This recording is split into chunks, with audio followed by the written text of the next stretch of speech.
Right, Honorable Speaker. There has been some discussion between the two sides, and this request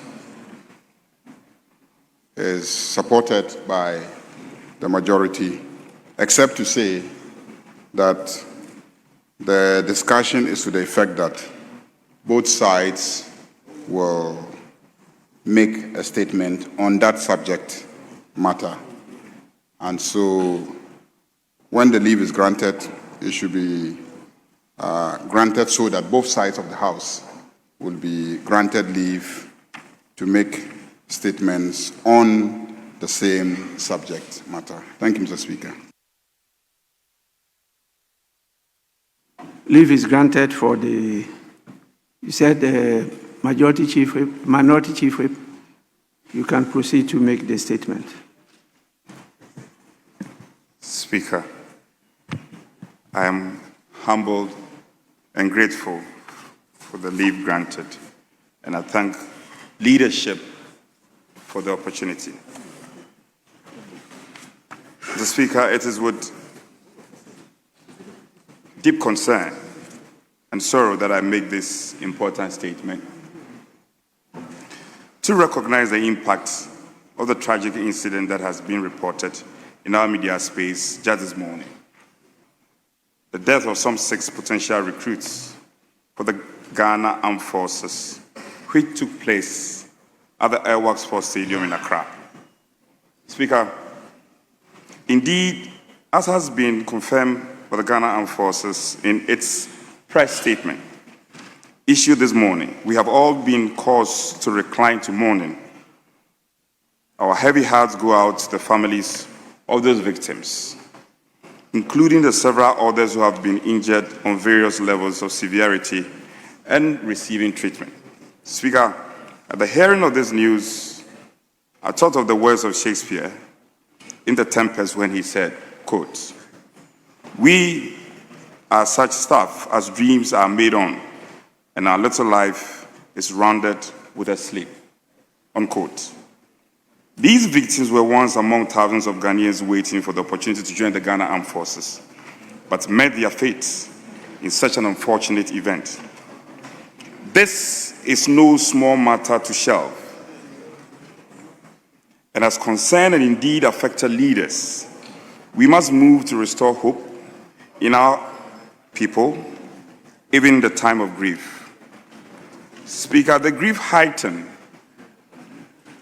when other reports came indicating that the death toll was now at least 12 persons. It then came clearly to me that we must act immediately to resolve the risks associated with such recruitment process which have lingered too long a time. I resolve to make this important call as first step to immediately suspend the recruitment process for the time. We also must urgently ensure that the process be decentralized or further decentralized to address the excessively large crowds as well as the other risks faced by people traveling various parts of the country. As an arm of government, we urgently need the Deputy Minister for Defense, under the circumstance, to come to the House and brief the people on what alternative measures will be employed to deal with such risks. Speaker, this is not merely a tragic accident. It is a profound and systemic failure and the indictment of a system that has lost its effectiveness. This sad news from Airworks is a definite wake-up call. It is a direct summons to the Ghana Armed Forces, the Ministry of Defense, and the nation at large. The question is no longer about protocol or procedure. It is about humanity and leadership. Speaker, in the spirit of patriotism and the begging need to honor those bold, hopeful victims whose spirits led them only to the brink of true service to their nation, Ghana, we must review the existing practice relating to this recruitment. let us bear in mind that a greater blow to our nation will be the day that men and women refuse to enlist because of the many challenges the service agencies' recruitment are plagued with. Speaker, in conclusion, my call is simple and devoid of ill will to any agency of the state, but rather an advocacy for the teeming youth who will today or tomorrow be faced with the same risks. Let it not be said that we looked on with heavy heart and folded our arms. I'm grateful, Mr. Speaker.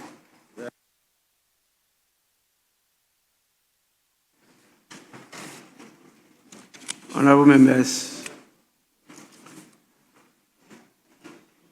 from what I have here, the next person who is to comment on the state.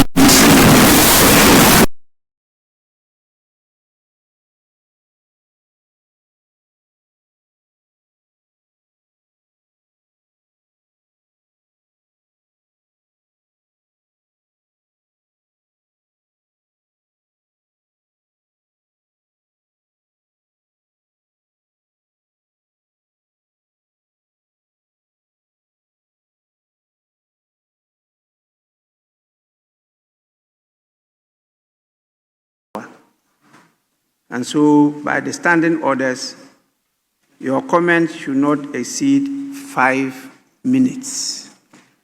You may do so now.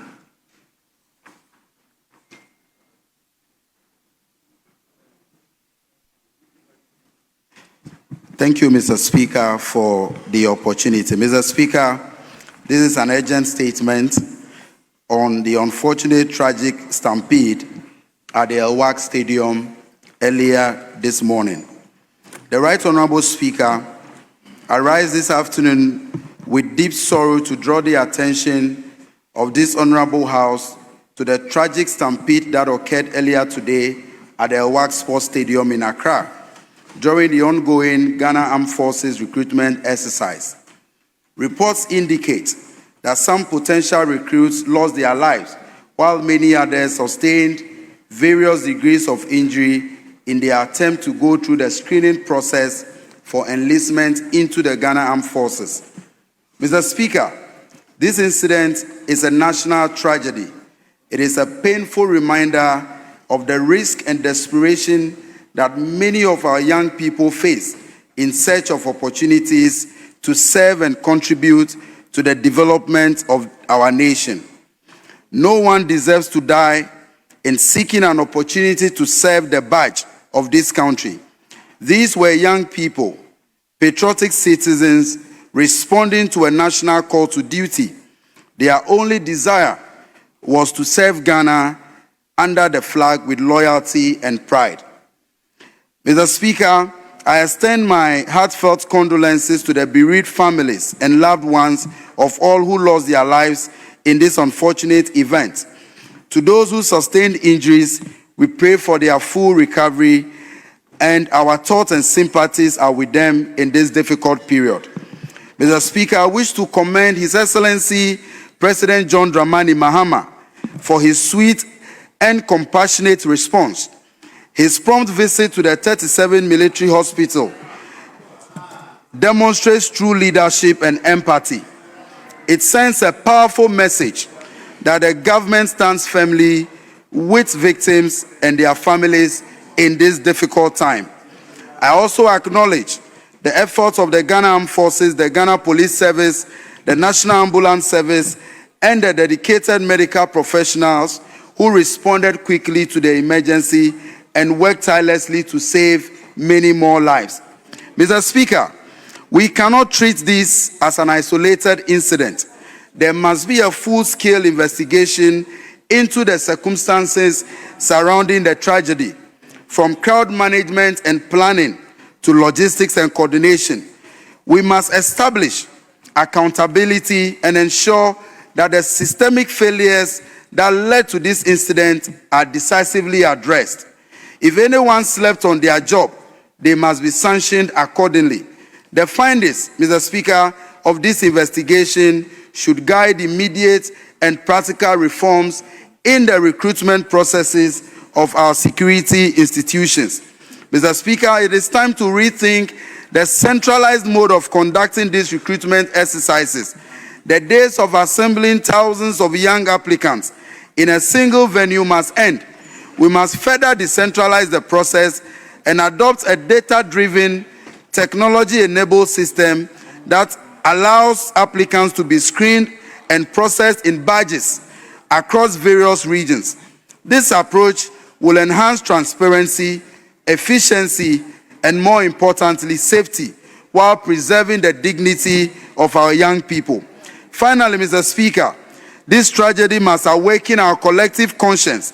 As a nation, it calls for renewed commitment to creating decent and sustainable jobs for our young people, so that the desperation does not push them into unsafe situations. Let this not be another headline that fades away, Mr. Speaker. Let it be a turning point that compels us to act responsibly, humanely, and with urgency towards our young citizens. Mr. Speaker, I humbly call on you to direct the relevant committees of Parliament to look into this tragedy. May the souls of the departed rest in perfect peace, and may our nation learn and rise stronger from this painful loss. Thank you, Mr. Speaker.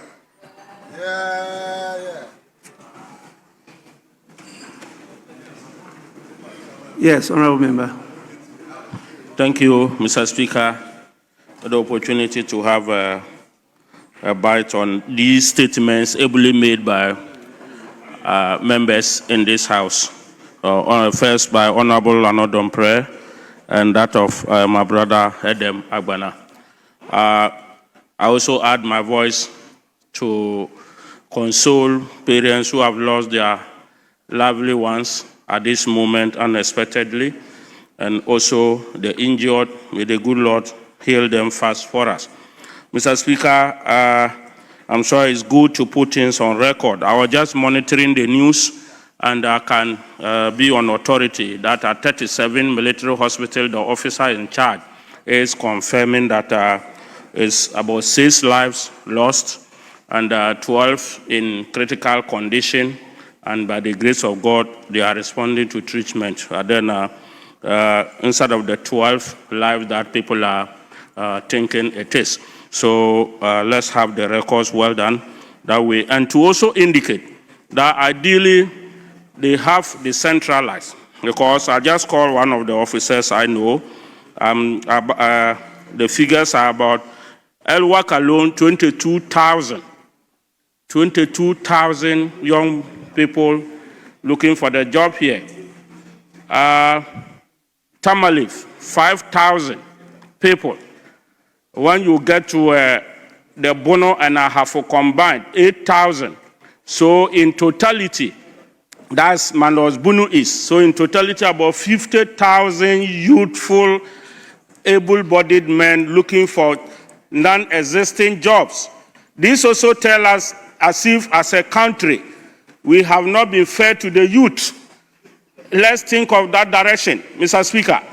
55,000 people looking for jobs. It means they have not been in employment, and that is what it means. Honourable members. Mr. Speaker. Honourable member. Yes, Mr. Speaker. Please. Yes, please, Mr. Speaker. Please. Thank you. Please, we operate within our rules. The standing orders don't permit what we are saying now. Please. This is a statement. Yesterday, I used a term, and many of you reacted privately. I used a term, confirmation bias. Before I allowed the commentary, I read the rules of the House to you. You have all ignored the rules. And what you have in your heads, you are telling us, which are not in the letter or spirit of the rules. Even my son, Honorable Agbena, also decided to tell us what he has already got, not according to the rules. I stated clearly that when a statement is read, the rest that follow are comments. But you also started reading a statement. Now, those comments are not to provoke debate. They are to be restricted to facts. Commentary on statements should not generate debate. So you don't talk about things that are controversial. Please, the rules are clear on this. And I told you it should not be more than 5 minutes. It should not exceed, the word used is exceed 5 minutes. So please, wind up. Thank you, Mr. Speaker. I'm guided, I'm grateful. And so, Mr. Speaker, by this, I add my voice to console the bereaved families and to also wish those who are injured well.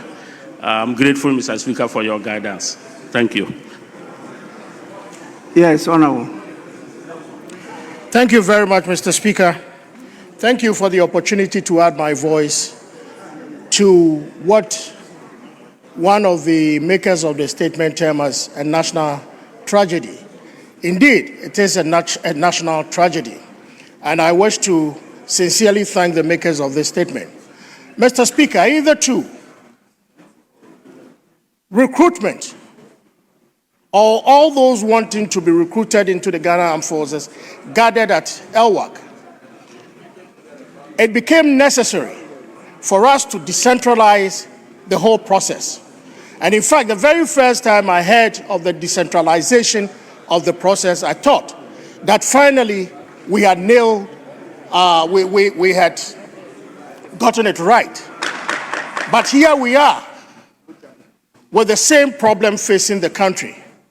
One of the makers of the statement said that this is a turning point for this country to do things right. Mr. Speaker, indeed, it is the turning point for us to do things right. I believe that all of us must put our shoulders to the wheel. We cannot continue to see our sons and daughters who want to serve this country go or perish this way. It is rather a sad story. Mr. Speaker, I am a father. And if my son or a daughter wanting to serve this country by wearing the uniform perish this way, Mr. Speaker, that definitely will break me down. We all need to come together as a house to support not only the Ghana Armed Forces, but any recruiting agency or institution, so that we will never come to terms or we will never face a situation like this again. Just yesterday, a report was released on the perishing of our dear ones through a plane crash. Today, it is a different story. Mr. Speaker, we don't know what will happen tomorrow. But I believe sincerely that if we, all of us, put our shoulders to the wheel, we will find a lasting solution to this problem. It is indeed a national tragedy that we will never want to see again. And the only way we can never see again is when we come together to find a lasting solution. Mr. Speaker, with these few words, let me thank the makers of this statement for the wonderful peace given to us. Thank you. Mr. Speaker, thank you for giving me the opportunity to comment on the statement ably made by our two colleagues. Mr. Speaker, I would like to also express profound sorrow at the deaths of 6 of our compatriots who went to the Elwak Stadium this morning in order that they could be selected to join our armed forces. Mr. Speaker, that said, I would want to quickly commend the Commander-in-Chief of the Armed Forces, President Mahama, for swiftly responding to the crisis by visiting the wounded at the 37 Military Hospital this morning. In fact, Mr. Speaker, the President did not only visit 37 military hospitals to commiserate with the families of the deceased and also to console the wounded, he immediately ordered that the process be halted at the Elwak Stadium. And so I want to assure the majority whip, who in his statement called for minority whip, sorry, Mr. Speaker, minority whip, who in his statement called for the halting of the process to pave the way for investigations. Mr. Speaker, that has already been done. And so as we speak, there is no recruitment exercise ongoing at the Elwak Sports Stadium. Mr. Speaker, the maker of the statement, the minority whip, also alluded to the fact that there is need for further decentralization. I just want to place on record, Mr. Speaker, that for a very long time, the recruitment process was centralized. It took the intervention of this government to revert back to the old system of having the process decentralized. Mr. Speaker, Honorable member, factually, you are incorrect.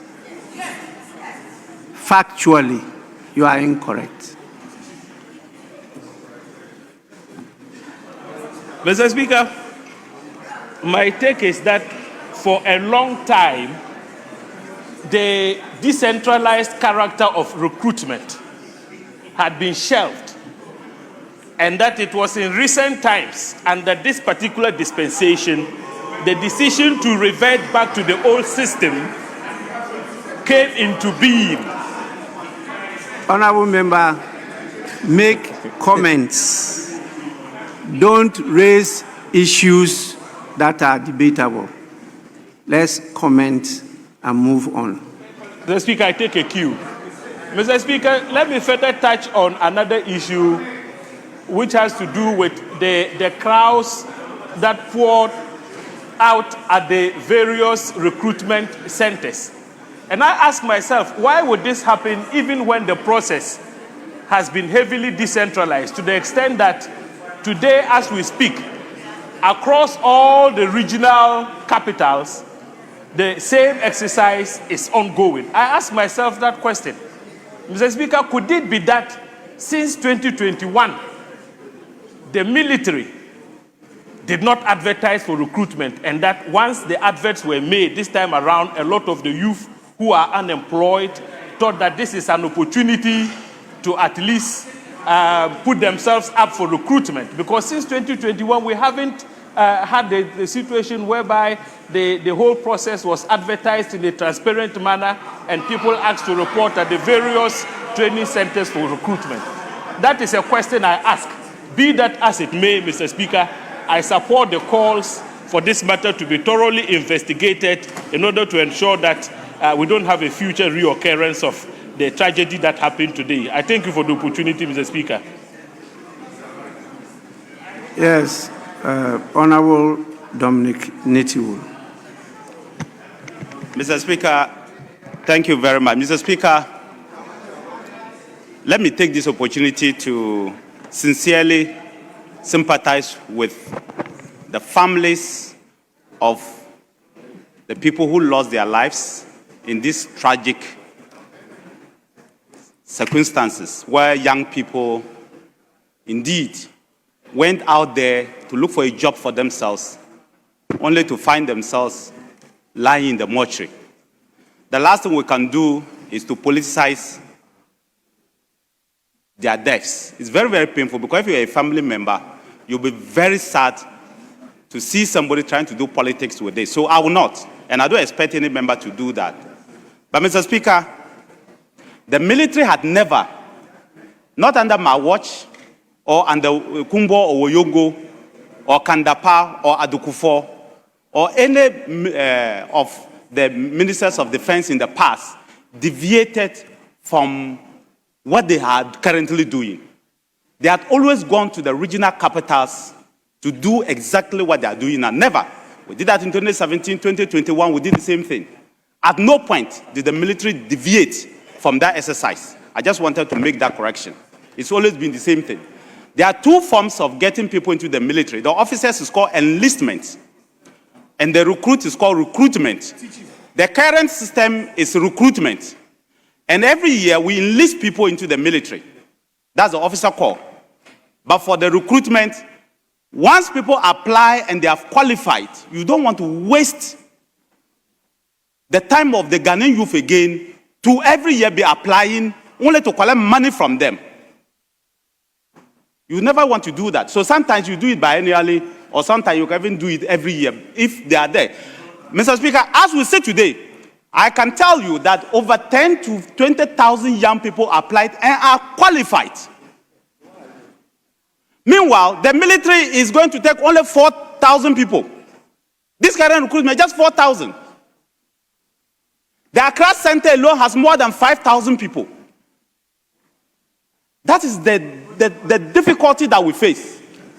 Honorable member, this one, I can tell you, you are speculating. Let's move away from that. I thank you, Mr. Speaker. I know what I'm talking about. I thank you, Mr. Speaker, but that's the truth. But if you, I'll seek your guidance, but that's the truth. But Mr. Speaker, I am saying that I will support the call to hold the process, not just at LWAC, but the entire recruitment process. To really look at the exercise and give ourselves some time, Mr. Speaker, to find out what is happening. That's the first thing I would suggest. Mr. Speaker, the second thing, so that the military can reform, because we have not seen this for a long time. We get bruises, people, but to get people to die and we just continue as if nothing has happened is not good. So I will support that call. Mr. Speaker, I would also support the call that the acting Minister for Defense, and Mr. Speaker, I'm choosing my words well, not the Deputy Minister, the acting Minister for Defense should come and brief this House. Not just on only this isolated issue. This is a very serious matter, but not just on this. When the incident in Obuasi happened and we lost 7 to 8 lives, the minister never came here to brief the House. 2, even when the most unfortunate incident happened and the minister lost his life, Mr. Speaker, I don't remember that they came to brief you and this House on the incident. But now that the report is out, I think that they should combine all this and come and brief the House properly on these 3 things. The Obuasi incident, the issue of what has just happened today, and the military Z9 headquarter incident. They should brief this House properly so that they'll tell us what is happening there. We can be seized as representatives of the people, what is going on. Mr. Speaker, I say this with a heavy heart because I just left that ministry after spending 8 years. God being gracious to me, things like this didn't happen under my watch. It's the will of God. It's not by me. But it's by the grace. And so I will urge the minister to come. Mr. Speaker, if you do remember, when soldiers went to war, young soldiers reported in war, and the following day they went out brutalizing people, I came to this House to brief the House. I came to make a statement, I came to brief the House, and I came to tell the House exactly what was happening. In fact, when the punishment and whatever we did was done, I came back to brief this House again. So, Mr. Speaker, there is precedence. There's precedence. Yeah, majority, just a minute. Majority Leader, I'm really watching the timing. So please, yes. Mr. Speaker, when we met this morning at conclave, the minority came to lobby that they had a statement on the incident. And I indicated to them that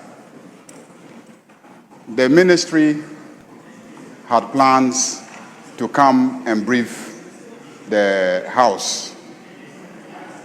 But they insisted on us varying the order of business so that they could make the statement.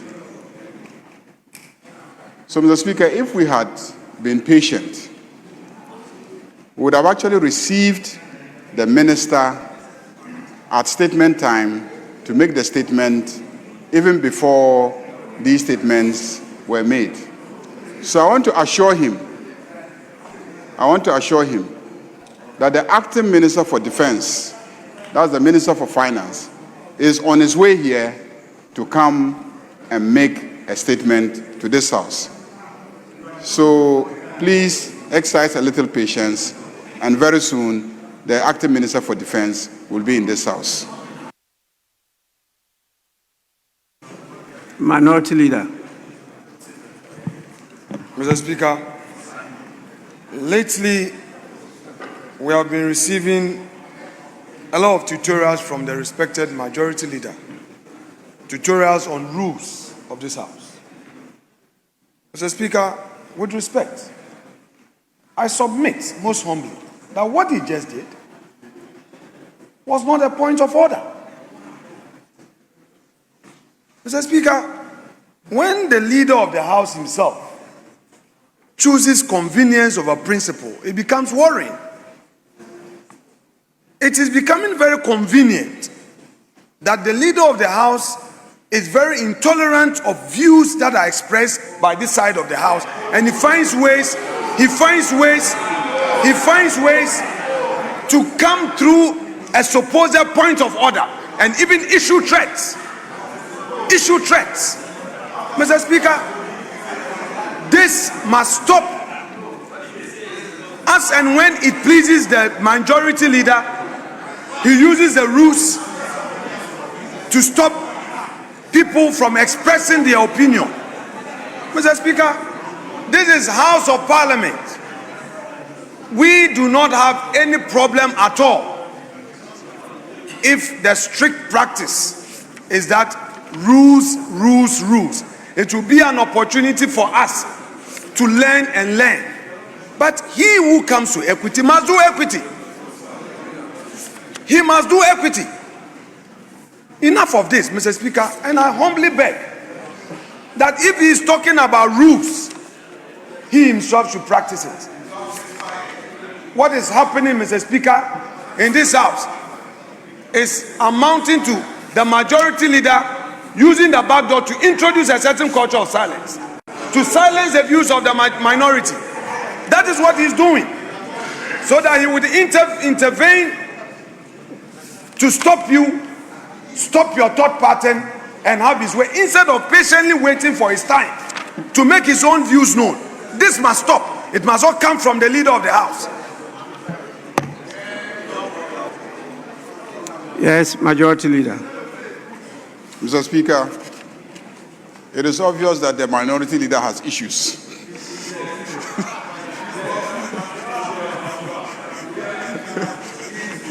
He has issues. And I think, like the Speaker said last week, when we were discussing football, somebody jumps to discuss MP. Mr. Speaker, if you go and review the cameras, you will see that your deputy whip at the beginning walked to me here and came and pleaded with me that I should allow him to vary the order of business so that Anodompreh will make the statement. He came here and pleaded with me.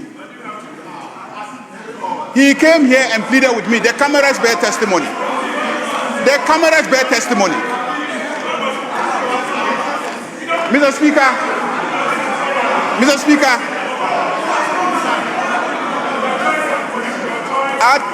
at that point, if I wanted to silence the minority, I would have told him that I will not allow you to vary the order of business because the minister is coming here. I would have opposed the application for the variation. I would have opposed the application for the variation.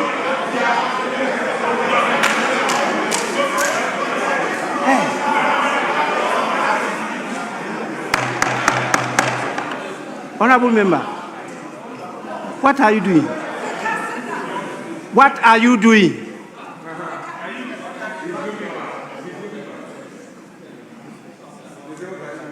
Please, you can heckle a colleague, but you don't use your hand and be clapping and doing this and that.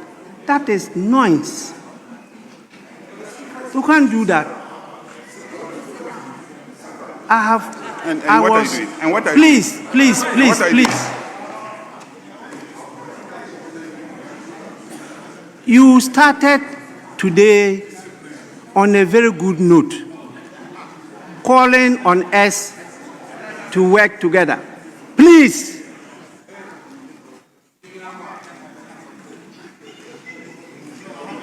The Honorable MP in blue dress spoke very well here. I got a response over there calling on us and all Ghanaians to work together. Meanwhile, you yourself seated here cannot work together. Differences is natural. It depends on how you express the difference.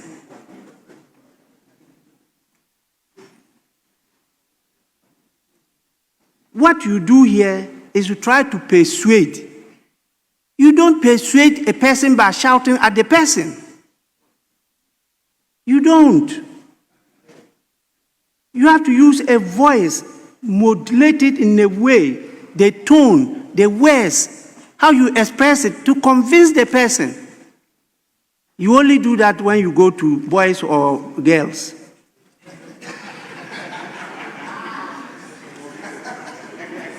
But you are here. You are not only talking to your colleague here, you are talking to the whole country and the nation. Why? We are faced with a very sad occasion. And again, it's not words,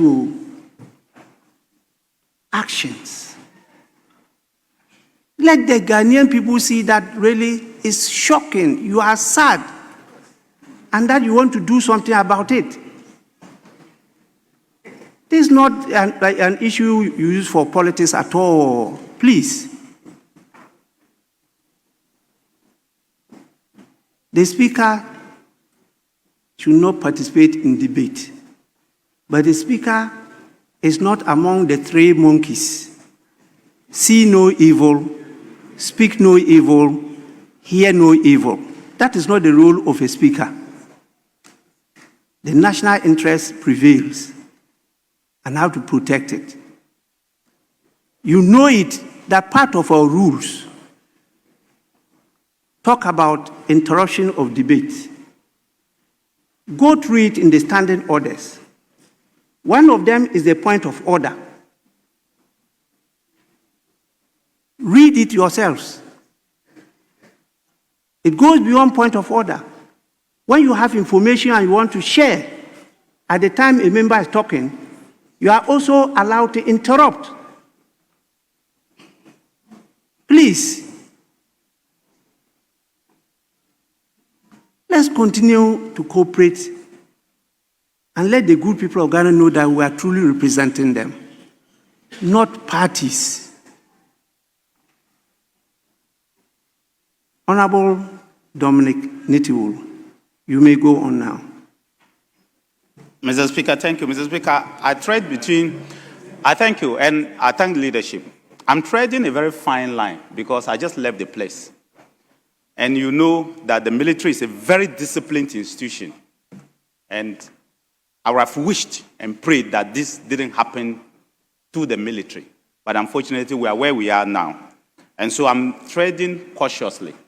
And as you also know, most of my predecessors have not had the opportunity to sit in parliament after leaving that office. So they virtually kept quiet.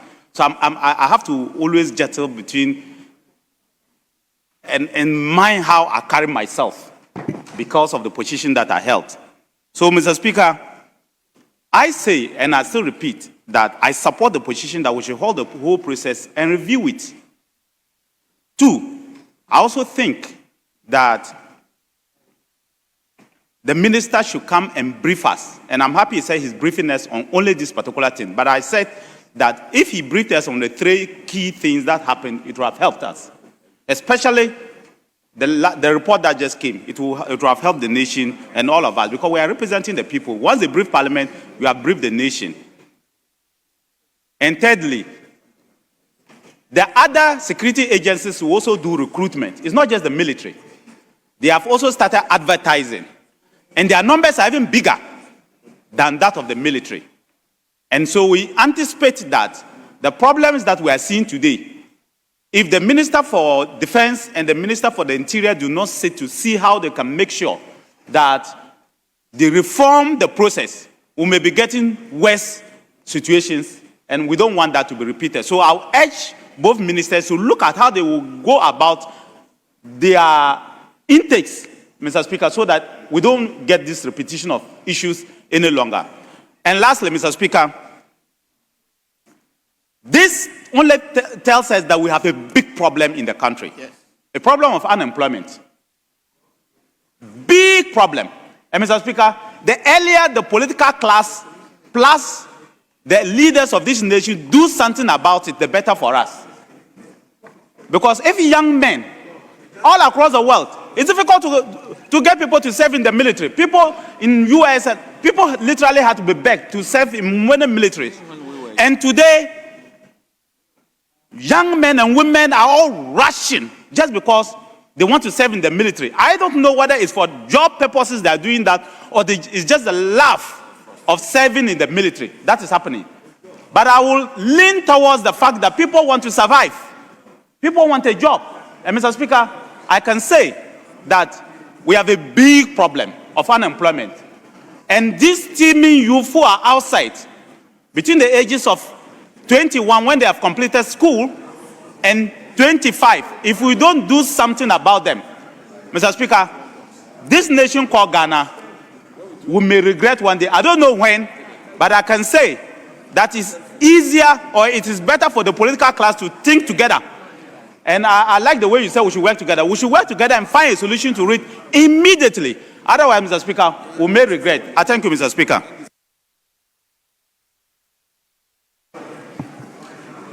Yes, a female voice. Thank you, Mr. Speaker, for the opportunity to comment on the statement ably made by my colleagues. Mr. Speaker, I wish to first of all express my condolences to the bereaved families. It is really, really very painful to have our children to go for recruitment only for us to lose them. But I want us to all take solace in the Almighty Allah. There is nothing that happens that doesn't happen at the right time. This is what the Almighty Allah has ordained for them. Today is their day. No matter how, no matter what, no matter who was there, as what, even if we brought all the presidents of the world to sit there as ministers or whatsoever, once today is ordained for them to die, they will. And this is what has happened. Unless you don't believe in the oneness of God, unless you don't believe in the oneness of the Almighty Allah, it is not anybody who wanted them to die. There is no single officer there who wanted even one single soul to pass. Not even one person hoped and prayed that one person would die there. Let us understand that. If that were the wish of anybody, I haven't seen or thought of that person. Mr. Speaker, I appreciate what you have said. Let us work together. If there are mistakes, let us look into it. I've heard one of my colleagues saying that there are other recruitments to come on. Yes, that is true. It's a very big lesson, and we use the problems that have occurred or the mistakes that would have taken place, and we correct ourselves and forge ahead. We are sitting here, and most probably we might be talking and looking at it politically, with a political lens. But who knows those who have passed? Who knows whether they voted for NDC, MPP, PNC, or even they never voted? But here we are worried. We are not happy because we didn't wish them and we never thought of that. So let us be conscious of that. Let me appreciate the President, His Excellency John Dramani Mahama, for putting a halt to the activity at the Elwak Stadium. Mr. Speaker, I wish to suggest that whether now or in the future, decentralization should be properly done. It could even be done by districts, not regions, by districts. And if we can go down to the grassroots, it can even be by constituency. After all, they are all Ghanaians and they are our people. Rather than let people travel maybe from Pusiga to Accra, the Elwak Stadium, only to come and then die when nobody ever dreamt of it. So, Mr. Speaker, I wish to call on all of us to stay united and then to talk and to note that we are a representative of everybody and not one particular person. And that when something like this happens, we should fight together, forge ahead, look at the best that will lead us on our way forward. I thank you very much, Mr. Speaker, for the opportunity.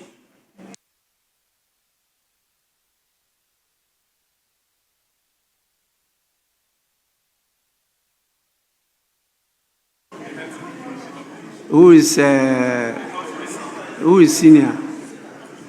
The two of you, who is senior? The two of you, who is senior?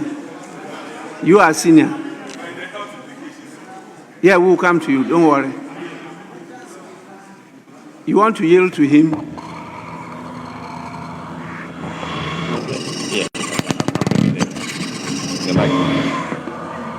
Thank you, Mr. Speaker, for this special opportunity. Sorry, just a minute. Majority Leader. Mr. Speaker, I think I need your guidance in this matter. In the course of the contributions members are making, they have sought information from government on what is to be done, what shouldn't be done, what measures should be implemented, and etc. Given that the minister responsible now for defense is in the House, I want to find out whether after we have commented on the statement, if the minister now comes and makes a statement, if leave is granted by your good self, whether we will again be commenting on the statements that has been made by the minister, or that it may be convenient at this stage for us to permit the minister to now make the official statement that members have been calling for, after which we can then take on board any information that the minister may be giving us, so that we take on board those pieces of information and then continue with the contribution. But that's just guidance I'm seeking from you, Right Honorable Speaker.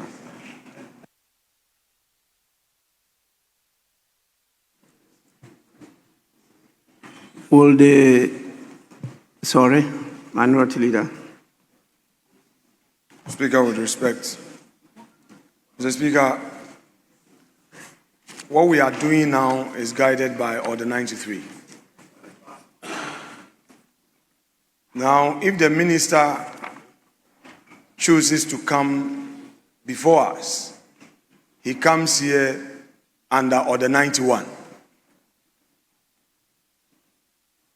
There is no such estoppel rule that would operate against comments by members under Order 93. If the Honorable Minister comes to this House to make a statement, which statement will be regulated by 91, the rule permits under 91(4) for members of this House to make comments. So, Mr. Speaker, with respect and in all humility, I do not think that there is anything at all for your guidance to be sought on. The majority leader, most respectfully, must allow the chair to guide proceedings under the rules that have been invoked for now. If the minister later comes to say he has something to say, nothing stops the minister. And that one would also be guided by a different rule. But to say that he wants to find out whether if the minister comes and says something, members will be permitted to make comment. Mr. Speaker, that would be another speculation that the rules would not permit. So, Mr. Speaker, I beg of the majority leader to allow proceedings to go on without any interruption. I so submit, sir. Honorable members, it's for the reasons that the minority leader has just adduced that I wanted clarification. Whether he was going to make the statement as a minister or as a member of the House. As the minority leader stated, they come under two different standing orders. And if he's making it as a minister, definitely Order 91 will apply. If he's making it as a member, then Order 93 will apply. And 91(2) says, honorable members, please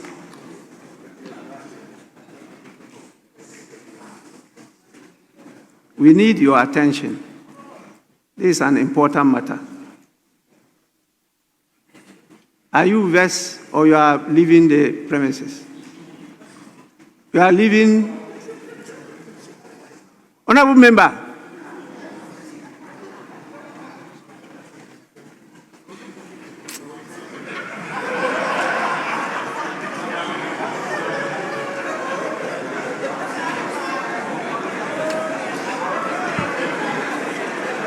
Honorable members,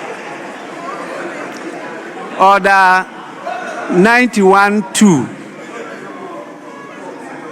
says a minister of state may make a statement of government policy, and the statement shall A, be limited to facts which are necessary to be made known to the House, and B, not contain matters that are likely to provoke debate.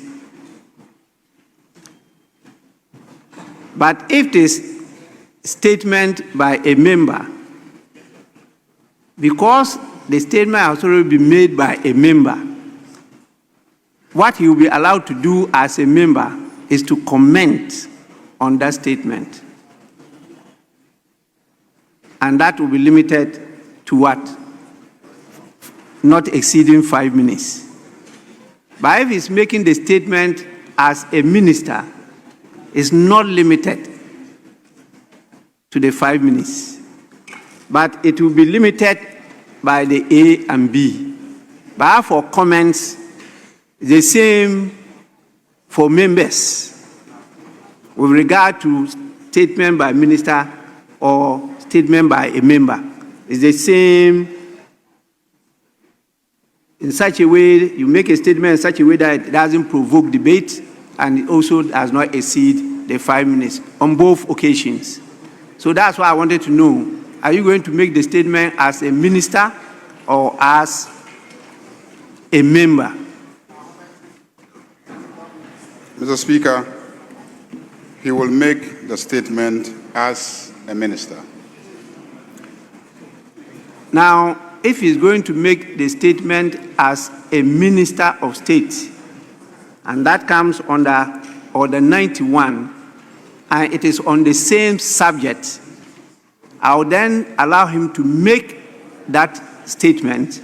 Then we now continue with the comments by members. He may disclose some facts which may be necessary to be known by the House, and that will guide members in their comments. So the minister may do so now.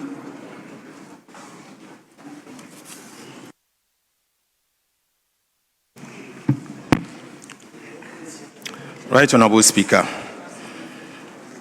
I come before this House, before you this afternoon, to inform the House of a tragic incident that occurred this morning. Minister, just a minute. My attention has been drawn to the presence of some deaconess with us, and they have another commitment. And so let me just recognize their presence. And by doing so, the other visitors, just two groups. We have Deaconess Mary Ampa leading a group of women referred to as area women leaders from Shefi Juaboso. They come from the church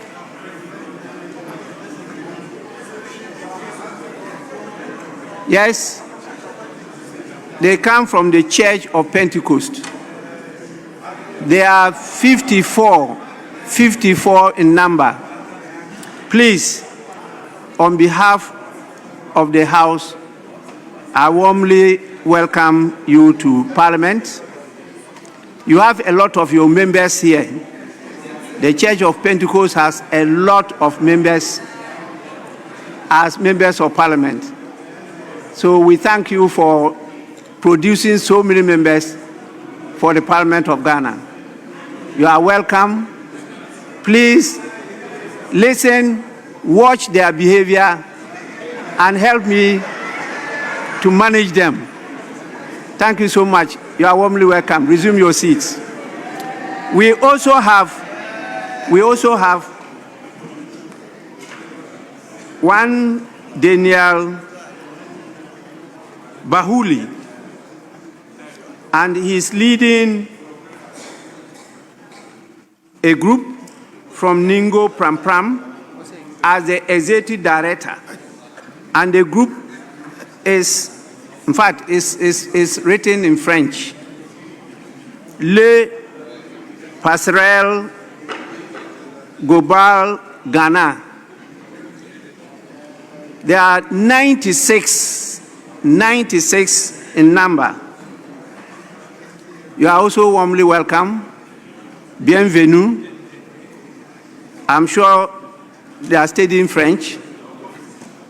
And please, you get opportunity here to teach the members of Parliament French. Many of them here are completely illiterate when it comes to French. I am in basic school of the French language, so at least I understand something.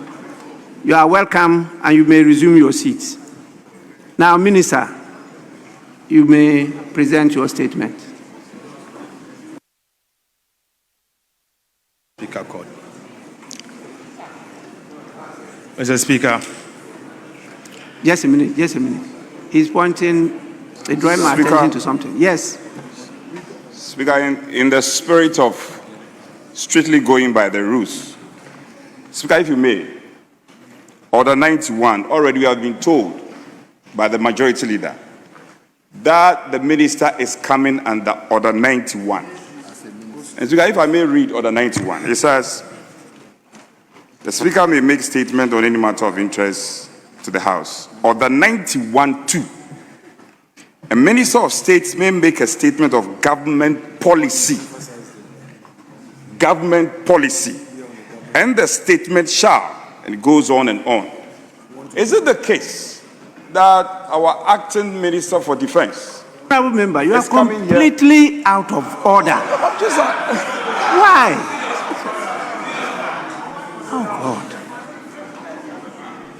I read the same standing orders, and I referred to the same issues, drew his attention to that. Please, now you are repeating and asking questions. Why? Oh, it meant that, please, you know how this thing originated. Your leader was not at the conclave, but you were present. You came with the statement to me at the lobby. And because of the emergency involved, we decided to admit it so that you can make it today. You insisted to vary the order of the business. That was conceded to. And that is why the majority leader even raised the issue that even if we were taking the business according to how it's captured on the order paper, the minister would have been available at the time the statement would have been made.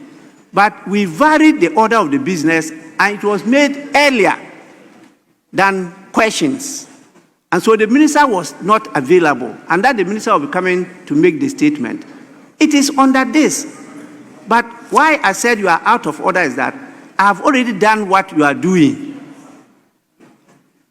And I drew his attention before the majority leader got up to say, yes, he's coming to make a statement as a minister, not as a member of parliament.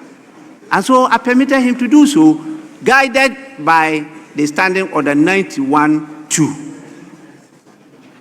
Please, you are my very good friend. Sometimes you are caught up by the pressure from behind you. I remain your very good friend. And yes, you have taught us in this house the need for all of us to aspire to learn. And I was asking question for clarity. You are speaking to me, yes, not to him.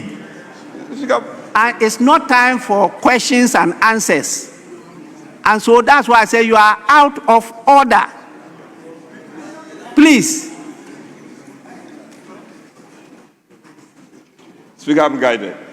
If these questions, we have to admit them. And the answers will have to come, depending on whether it's oral or written. The rules are clear on that. Then we can allow you to go on. Minister, please make your statement.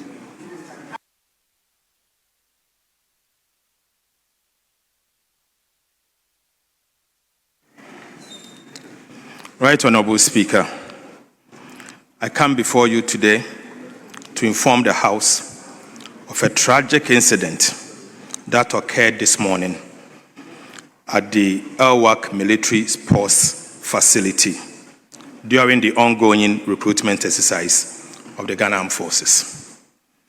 Mr. Speaker, the Ghana Armed Forces announced recruitment and enlistment processes about a month ago. Mr. Speaker, the application process closed last Friday, 7th November 2025. All potential applicants were duly notified to appear at their chosen regional recruitment centers for documentation verification today. Right Honorable Speaker, and this was for them to go through body selection. Mr. Speaker, this year's recruitment exercise is being conducted simultaneously across all regions. Indeed, it was a system designed to decentralize the process, reduce congestion, ensure transparency and fairness, as well as to ensure accessibility nationwide. Unfortunately, despite these measures, a stampede occurred at the Elwak facility in Accra. I regret to report that there were 34 persons who were direct casualties. some of whom are potential recruits, and others, Mr. Speaker, unfortunately, are not related to the enlistment at all. Mr. Speaker, out of these 34 casualties, 6 persons have been confirmed dead. Mr. Speaker, 5 are critical, and as we speak, they are the ICU. Right Honorable Speaker, 12 are fairly critical. Mr. Speaker, the rest are stable and under observation. Additionally, there is a reported case of 1 person hospitalized at the Kumasi Recruitment Center, though that incident is unrelated to the stampede in Accra. Mr. Speaker, in light of this development, the Ministry of Defense has halted the recruitment process in Accra until further notice. I wish to assure honorable members that in all other regions, the exercise is progressing smoothly and without incident. Right Honorable Speaker, the Ministry of Defense deeply mourns the loss of life and extend condolences to the affected families. We are working closely with the Ghana Armed Forces, medical teams, and law enforcement agencies to provide full support to the injured and to investigate the circumstances that led to this tragedy. Mr. Speaker, as a result, the Ghana Armed Forces has instituted an internal board of inquiry to investigate the causes of this unfortunate incident. Right Honorable Speaker, the safety and dignity of applicants remains paramount, and the ministry will take every step necessary to prevent reoccurrence of this matter. Mr. Speaker, I so submit. Honorable members, we will continue with the comments, and I had earlier on recognized him, so he will be the first to have. Thank you, Mr. Speaker. Mr. Speaker, first and foremost, I would like to express my sympathies to the bereaved families and also to the Ghana Armed Forces for such an event. Mr. Speaker, I believe that a lot of us have spoken on this matter, and I believe that it is time that our planning processes change for the recruitment of our young men into the national and the Ghana Armed Forces. Mr. Speaker, this is not the first time we've heard of stampedes for this recruitment, and this one is a turning point. Mr. Speaker, I believe that, like Honorable Puziga said, it is time that we decentralize to the grassroots, all the way to the constituencies. Mr. Speaker, this business of registration, all anew, all the time, should also stop. I believe that when people get into the system and they are qualified, we should have a gradual process of recruiting them over time. There's no point, Mr. Speaker, putting over 10,000 people or 5,000 people at a point, at just one point. There's no point. We can do it over a week and do, say, 1,000 at a time, 1,000 at a time, 1,000 at a time. Because when you put so many people together, even the potential for disease transmission is also very high. So even though we are there to actually recruit people, we actually be transmitting diseases to other persons. And I believe that it is time that we go back to the drawing board, relook at the whole system, and make sure that the recruitment we are doing into the Ghana Armed Forces do not look or seem as if we are punishing our young people. I mean, why is it that people want to serve this Ghana Armed Forces or the police, whatever, are always put under pressure? They are young people. We should let them know that they have a duty to serve this country. And when they want to serve, we should not be punishing them. Mr. Speaker, this also goes further to the issue about decent jobs for our young people. If over 30,000 people are trying to get into the Ghana Armed Forces, which might have just about 4,000 or 3,000 spaces per time, per year, then it shows that there's a critical need to address the issue of employment. Mr. Speaker, I've looked at the statistics before. If you take the number of young people that go to school and end up in government positions, it's just about 5%. So clearly, we should know that the plan A Ghanaians should be looking at all the time consistently should be about the private sector and entrepreneurship. Unfortunately, we tend to be educating our young people when they get to universities and start telling them that start looking to do something for yourself.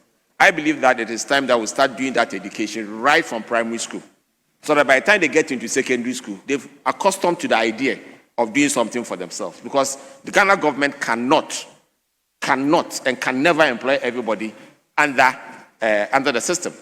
Mr. Speaker, I know that during the last election, the NDC, for instance, promised 24-hour economy, 1 job, 3 shifts, and 3 people. So people were looking up to the opportunity of getting employment. The MPP at that time also promised 4 million jobs for the young people. Make Mr. sure Speaker, I'm not you debating. don't generate debate, because where Mr. Speaker, I'm you not are going generating debate. I was talking about decent jobs. Honorable member, you have to listen to me in silence. Yes, please. I'm just drawing your attention not to go beyond the line, to raise issues that will generate debate. Very simple guidance. You may go on. Mr. Speaker, thank you for the guidance. Mr. Speaker, the issue of decent jobs are issues that we need to address. And naturally, Mr. Speaker, there might be alternative views and alternative positions to that matter. But I wanted to draw the attention of the House to the fact that we need to work together, sit down together, and agree that if we are working with, say, 24-hour economy or the 4 million jobs position that the MPP said, how can we sit down and say, where do we draw the lines and where do we fix it, so that we can give opportunities to our young people to work? Because, Mr. Speaker, when more young people work, it increases the productivity of this country. It generates jobs and it creates prosperity for all Ghanaians. Because when money moves around, wealth is generated. So we should find new ways of making sure that every young person is occupied. Because if you don't get them occupied and always looking at one side, military, police, whatever, and they're also not getting their jobs in those places, Mr. Speaker, these stampedes will continue to be problematic for us. We know that the recruitment of into the Ghana Armed Forces or the police have always generated a lot of debate, even in this House. Sometimes we talk about political recruitment. Sometimes people think that the protocol they need to get, they've not gotten it. Somebody at the constituency think that this person has gone, I have not gone. No military person has actually happened in my house. Mr. Speaker, it creates a lot of frustration for our young people in this country. And I believe that since we are seeing this as a turning point, I would like to request the President to take the bull by the horn, since he is the Commander-in-Chief of the Armed Forces. In the same way he has taken matters and stopped the work, he should also take responsibility for what has happened today and make sure that it doesn't happen again in this country. With these few words, Mr. Speaker, I try to support the makers of the statement for this wonderful position, and our sympathies to the families.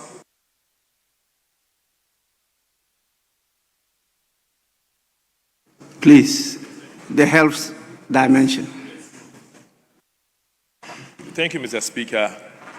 I rise to comment on this statement. First of all, I would want to congratulate the makers of this statement and also to extend my heartfelt sympathies to the families involved. It's a very painful one, and I ask that we depoliticize this situation as much as possible.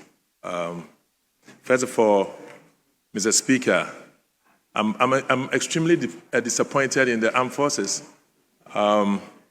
This is an entity, I think they failed in their risk assessment.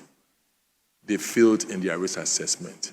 Mr. Speaker, you can choose to let people go, but when it comes to the security agencies, I don't think that we can let them go off risk assessment. They would have to let us know the implications and what they did before, because, Mr. Speaker, there's a surge, especially after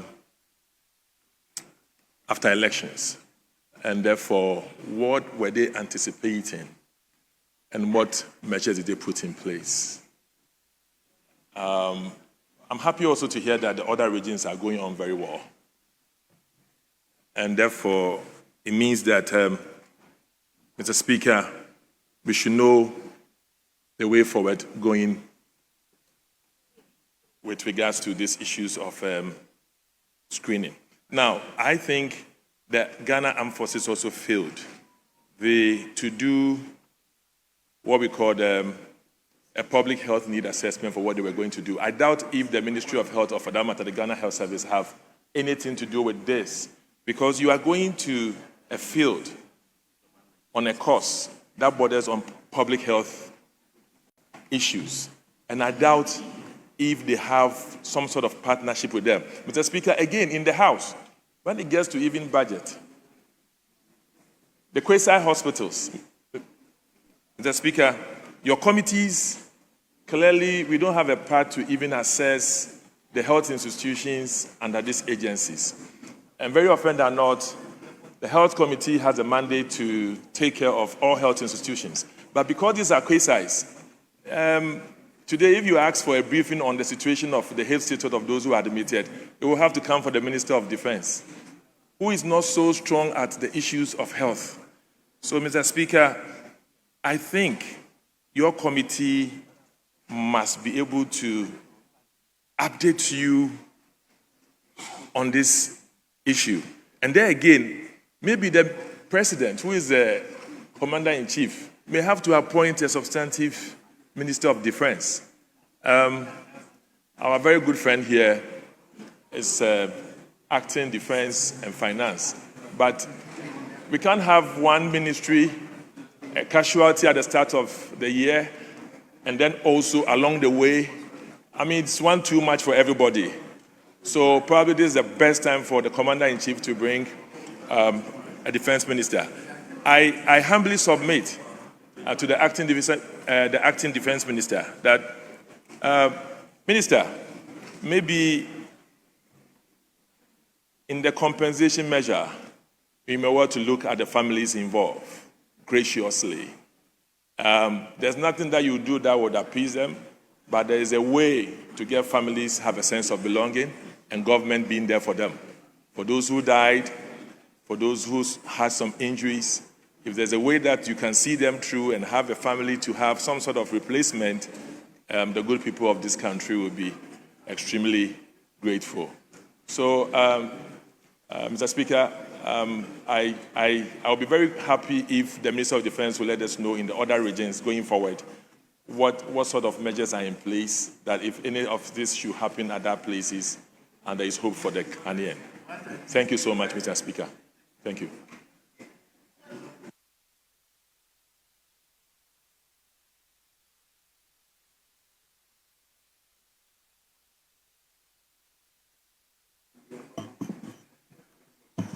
Thank you, Mr. Speaker, for the opportunity to add some comments to the statement ably made by my three colleagues, the Honorable Acting Minister of Defense, Honorable Dr. Atuban Fossen, Honorable Adam Bana, and then Honorable Minority Whip, Honorable Anodon Pre.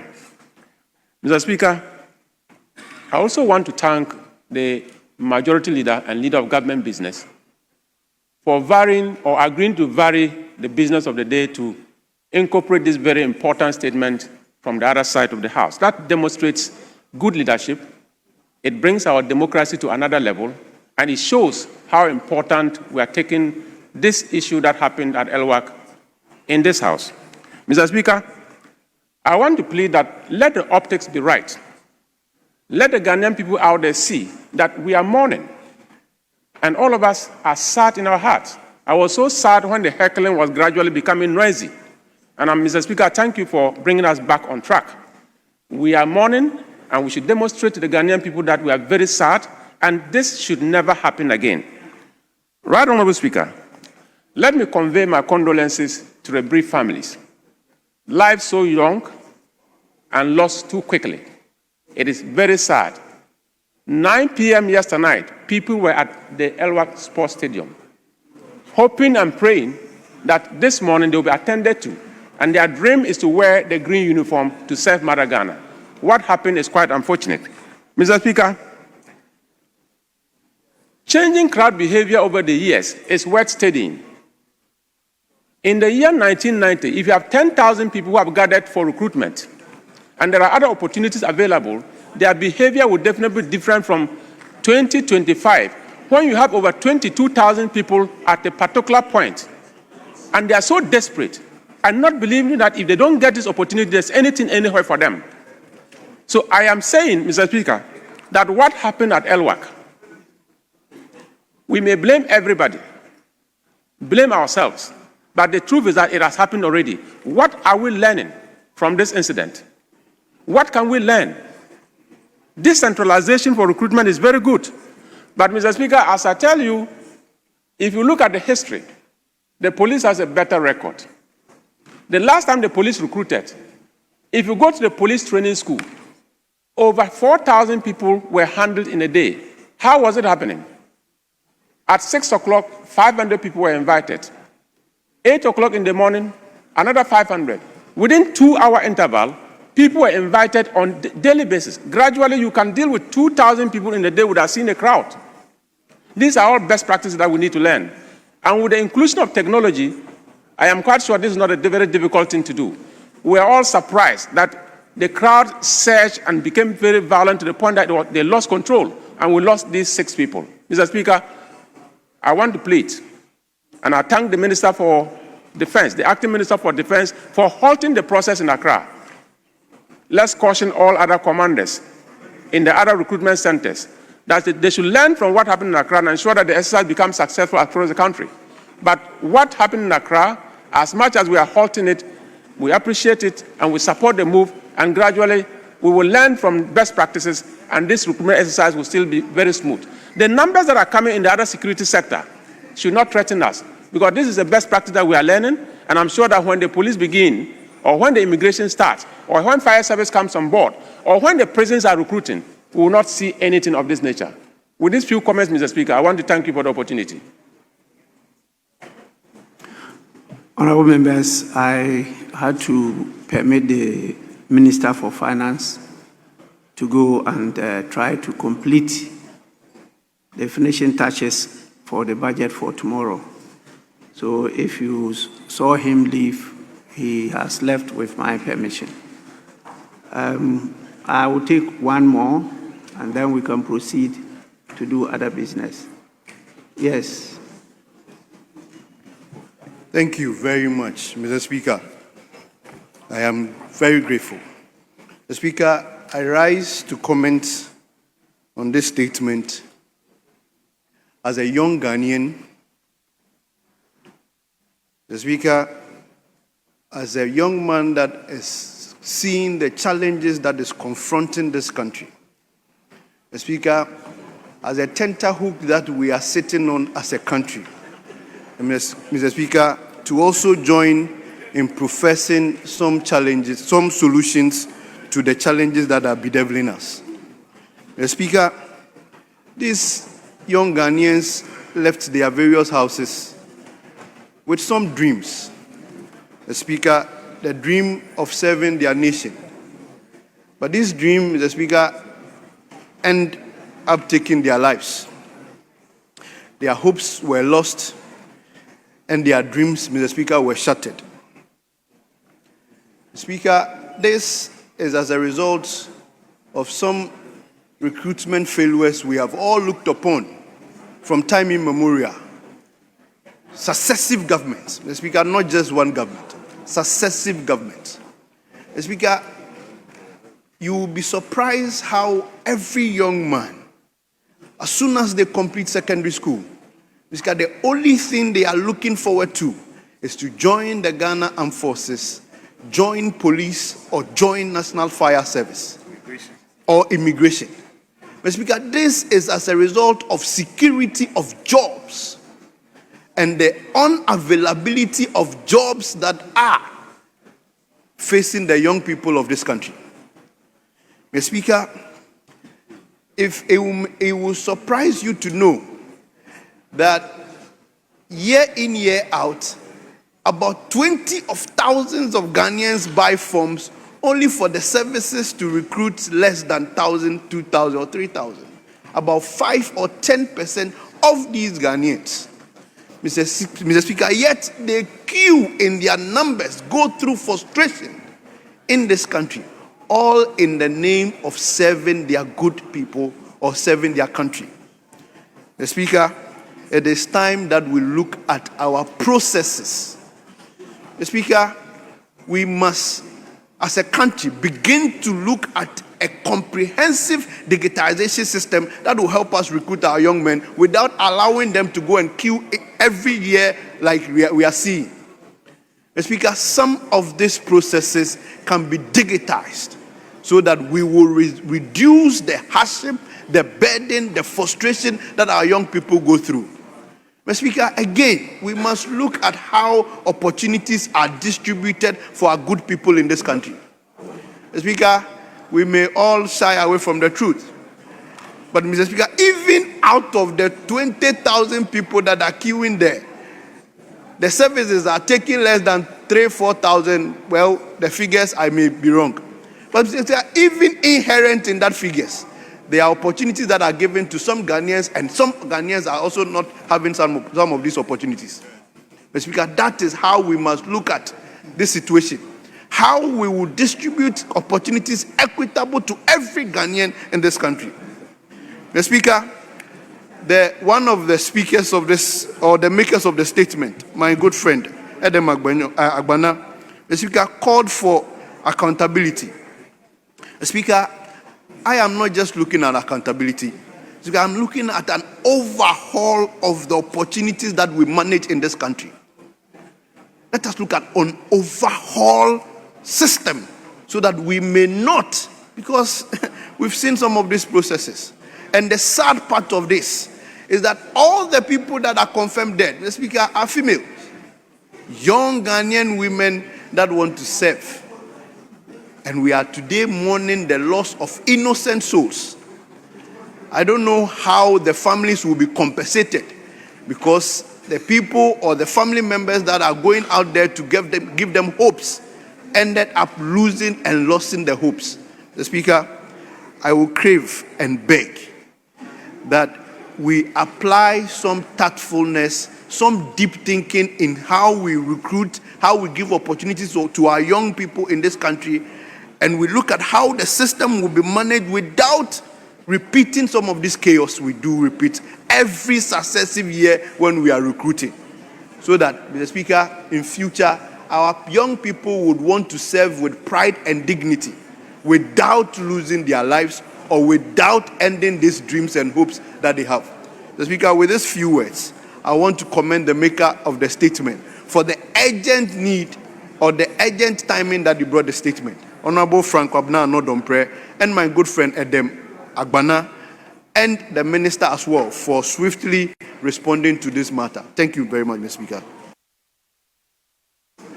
Honorable members,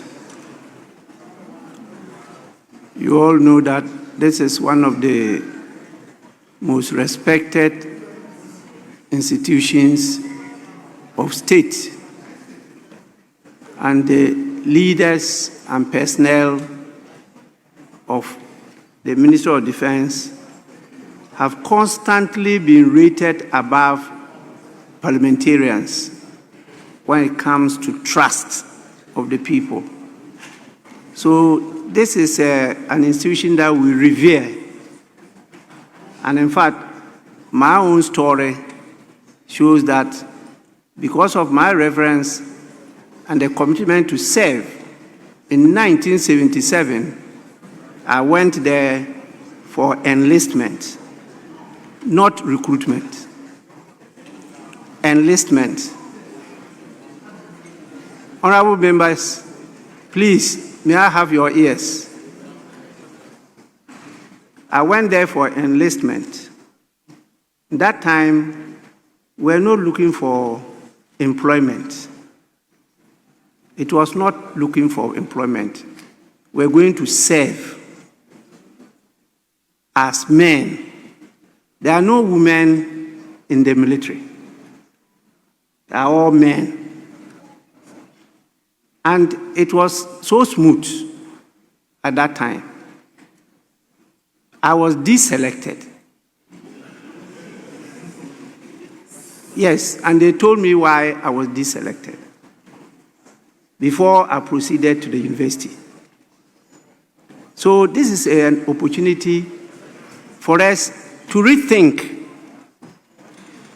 about the whole process of enlistment, recruitment, employment in the public service. We have a serious challenge. We have to confront it head on. As a result of that, even when I was offered the opportunity to be Minister for Defense, I declined. I declined that offer. His Excellency, the current president, was present. That time he was vice president. He was president when I was offered. I declined for good reason. So please, this is an institution that we all revere. And it's because of them that we are all protected. You know what they do. They decide not to sleep like the police so that we can sleep. It's not an easy job. So please, even though some measures have been taken, I will direct our committee to follow up on the process. And then also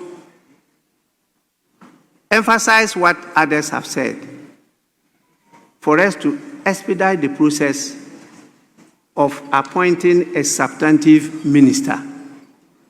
It's not because the current minister acting is not capable, but we know the pressures on him. And so we need to have somebody who will come with full report and look at some of the issues you've raised. What prevents this country from having a continuous recruitment or enlistment process?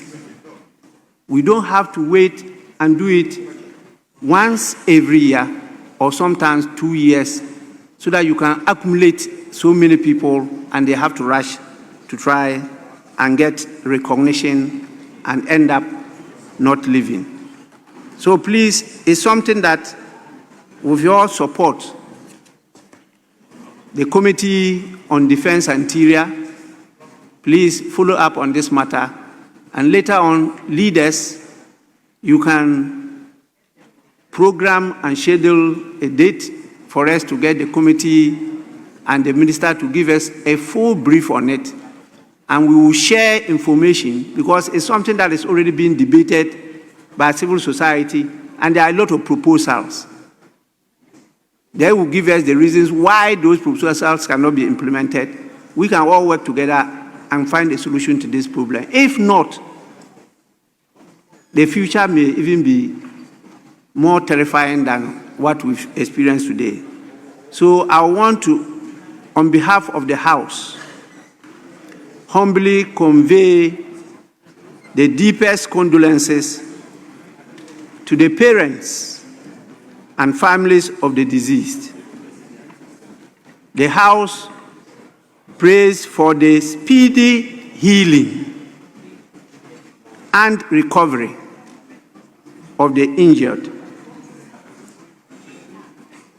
And we will also sympathize with the Ministry of Defense and call on the leadership to have cool hearts to handle this matter.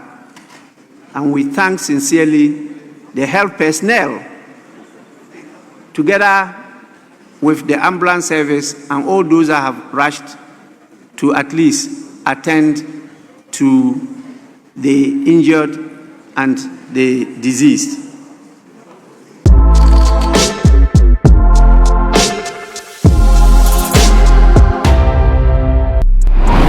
Please subscribe.